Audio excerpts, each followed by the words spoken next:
শেখ হাসিনার মতো একজন মহিলা 100 বছরে বাংলাদেশে আসবে না। পৃথিবীর সেরা নির্বাচন উপহার দিবেন নাকি পৃথিবীর জঘন্যতম নির্বাচন উপহার হবে? ঐতিহাসিক নির্বাচন। ঐতিহাসিক তো সবই। আপনি যদি জঘন্যতম নির্বাচন হয় সেটাও তো ঐতিহাসিক। শেখ হাসিনা যে চলে গেলেন যে ঘটনা ঘটাইয়া, বাংলাদেশের 55 বছরের ইতিহাসে ঐতিহাসিক। শেখ হাসিনার মতো একজন মহিলা 100 বছরে বাংলাদেশে আসবে না।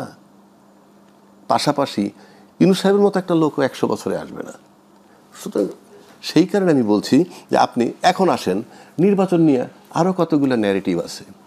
দায়িত্বশীল দল বলছে অমুক দল দিয়ে প্রশাসন, অমুক দলের ইচ্ছায় প্রশাসন সাজানো হচ্ছে, এবং হাস্যকর কত ব্যাপার, লটারি দিয়েও প্রশাসনের লোক আপনি বন্টন করছেন। আমি তো কোনোদিন শুনিনি যে লটারি দিয়ে লোক বন্টন করে। ভালো কথা করেন, ঠিক আছে, নিজেদের স্বচ্ছতা বা কোশ্চেন যাতে না থাকে।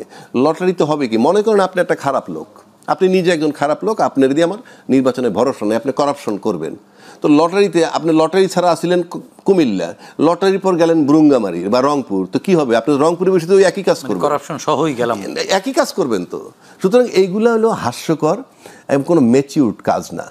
আর 5ই আগস্টের পরে আমরা যেই তিমিরা ছিলাম সেই তিমিরে কেন আছি যে আমরা 8টা মাস আন্দোলন, মানে কথাবার্তা বলছি, 8 মাস।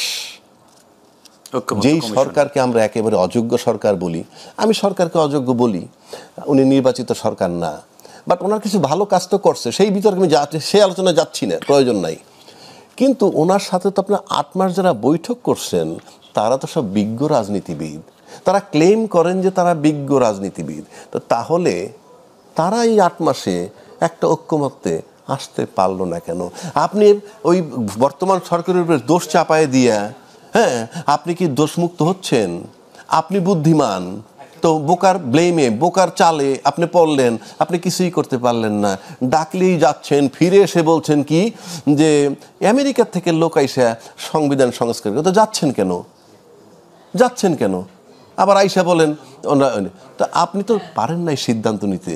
যেই রাজনীতিবিদরা, আমি ব্যক্তিগতভাবে, আপনি নির্বাচনের কোনো বিকল্প নাই, নির্বাচন করে রাজনীতিবিদদের কাছেই ক্ষমতা দিবেন, এইটাই স্বাভাবিক, দেওয়া উচিত।